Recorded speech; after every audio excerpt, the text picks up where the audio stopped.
안녕하세요. 만성통증연구소의 최명원입니다. 오늘은 우리가 몸이 아플 때 병원을 가야 되는데 어떤 병원을 선택해야 되는지에 대해서 설명해 드리고자 합니다. 사실은 우리 주변에 병원들이 많이 있고, 그리고 요즘에는 병원들도 마케팅을 많이 하는 편이어서 다 좋아 보이긴 해요. 그런데 어떤 병원을 선택하는 게 훨씬 더 이 통증 관리에 도움이 되는지에 대해서 설명해 드리도록 하겠습니다. 정말 중요한 내용이긴 합니다. 오늘 내용이. 보면 이 병원 선택 기준에서 한 가지의 키워드를 말씀드리고자 하면 바로 이 치료 동맹이라는 겁니다. 치료 동맹, 상당히 어려운 내용처럼 들리는데요. 간단하게 설명해 드리면 아주 친밀감과 이 신뢰감이 되게 중요하다라고 보실 수 있습니다.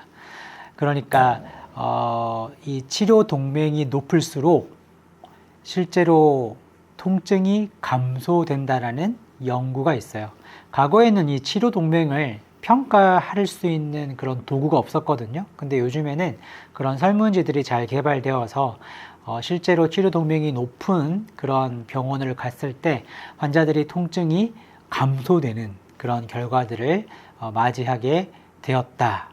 그러니까 우리가 이제 치료 동맹이 높은 그런 병원을 가면 좋겠죠. 그게 도대체 뭐지? 좀 더 풀어서 설명해 드리겠습니다. 치료 동맹이 높다라는 건 첫 번째는 이 병원 또는 이 의사 또는 이 치료사가 내 문제를 해결해 줄 수 있으리라는 그런 믿음, 신뢰감이 내가 느껴지는 그런 병원입니다. 그러니까 여러분들이 가셨을 때, 이 병원은 내 문제를 좀 잘 고쳐줄 것 같아 라는 그런 확신이 들수록 실제 통증은 감소할 수 있다라고 하거든요. 그러니까 뭐 여러분은 그 신뢰감을 어디서 얻습니까?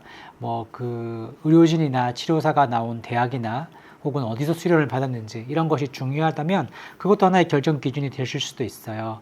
아니면 또 다른 어떤 여러분만의 기준으로 내가 이 병원은 믿을 수 있을 것 같아 라는 그런 믿음이 있다면 그건 좀 주관적인 믿음일 수 있습니다. 그래서 그런 것들을 좀 따르시는 게 중요하다라는 내용이고요. 두 번째로 필요한 건 뭐냐면 친밀감입니다. 그러니까 뭐냐면 나는 이 병원에 근무하고 있는 의료진이나 간호사나 혹은 이 치료사를 좋아한다. 이런 이제 느낌이 되게 중요하다라고 합니다. 그러니까 사실은 이 친밀감을 잘 형성하는 그런 병원에서 치료를 받게 되면 여러분의 통증은 줄어들 수 있다라는 연구 결과가 있거든요. 그래서 여러분들이 그 관계를 이 병원에서 어떻게 나와 맺어가는지를 또 잘 보셔야 될 것 같습니다. 그러니까 이 전자, 그러니까 좋은 대학을 나왔고 아주 좋은 의사지만 친밀감 형성을 잘 못하는 병원들도 있죠. 그래서 여러분들이 그런 것들을 잘 한번 좀 따져보셔야 됩니다. 제가 아주 가면 안 되는 병원에 대해서 제가 이 제 책 안녕 통증에서 제가 설명해 드린 적이 있거든요.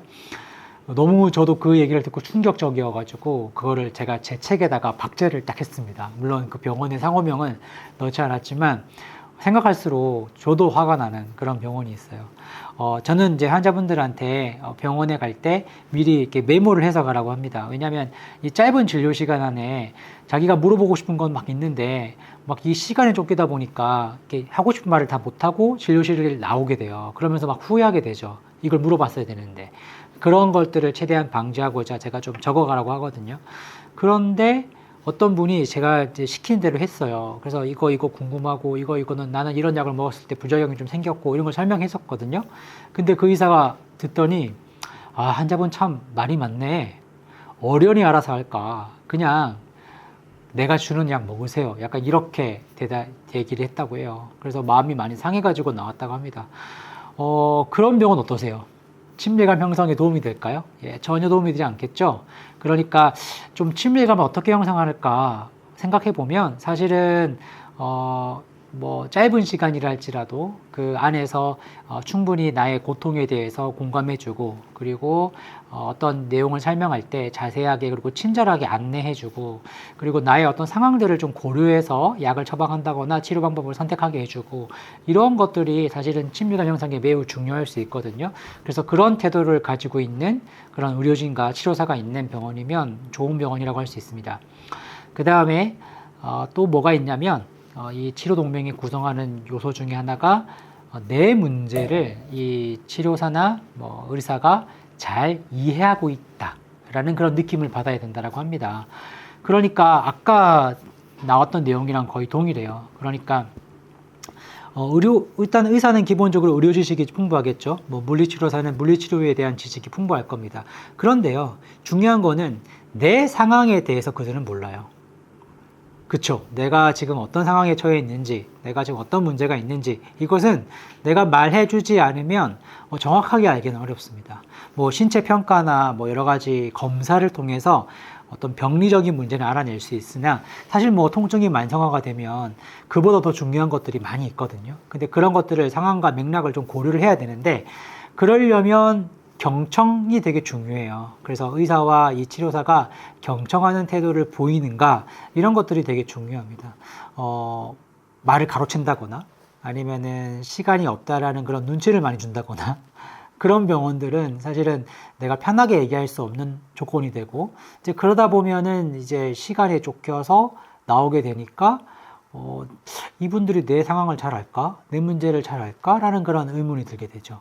그래서 그렇게 이제 내 얘기를 잘 경청할 수 있는 병원, 이제 그런 병원들이 좀 좋은 병원이라고 할 수 있습니다. 사실 지난 영상에서 제가 설명해 드린 것처럼 만성 통증은 의학적인 접근으로 해결하기는 좀 어렵습니다. 하지만 몸이 아프다 보니까 병원을 자주 다니게 되죠. 갈 때마다 혹시 마음이 상하시거나 또 불편한 부분이 있다면 여러분이 꼭 그 병원을 고집할 이유는 없어 보입니다. 사실은 의학적인 지식들은 아마도 우리나라는 상향 평준화되어 있지 않겠습니까? 네, 그렇지만 결국은 어떻게 환자와 관계를 맺어가는가? 그것이 특히 만성통증 환자분들은 병원을 좀 지속적으로 다녀야 되는 상황일 수도 있기 때문에 꼭 좀 점검해 봐야 될 상황이라고 생각합니다. 저는 지금 그런 좋은 병원들이 좀 더 많아지게 되고, 그래서 만성통증 환자분들이 좀 편하게 좀 치료를 받으셨으면 좋겠어요. 제가 예전에 재활의학과 의사 선생님을 만나 뵌 적이 있었는데, 이제 그분이 이런 말씀을 하셨습니다. 그분도 아주 좋은 병원에서 수련을 받고 아주 좋은 그런 과정들을 마쳤던 분인데요. 정작 그런 분들도 하시는 말씀이 만성통증 환자가 오면 자기가 어떻게 이런 분들을 도와야 될지 잘 모르겠다. 사실은 이분들이 고통이 매우 심하다는 건 내가 알겠는데 그런데 정말 내가 도와줄 게 없어서 많이 답답하다. 이런 이제 하소연들을 하셨거든요. 되게 그런 의사 선생님들이 많이 노력하고 있지만 또 자신의 한계들을 발견하고 또 좀 어떻게 하면 좋을까를 고민하는 그런 모습을 볼 때 이런 분께 가면 그래도 환자분들이 어쨌든 똑같은 약을 처방받고 똑같은 여러 가지 치료를 받는다라고 하면 훨씬 더 좋은 관계를 맺을 수 있겠구나라는 생각이 들었습니다. 네, 여러분 아파서 병원에 가셔야 된다면 그런 병원을 선택하셔서 치료 동맹을 잘 맺으시고, 그래서 그 동맹을 맺는 것 자체로도 통증을 떨어뜨릴 수 있다라고 하니까 꼭 그런 병원들을 선택하셔서 가시면 좋겠습니다. 오늘 영상이 마음에 드셨으면 구독과 좋아요 부탁드리겠습니다. 그러면 전 다음 영상에서 뵙겠습니다. 감사합니다.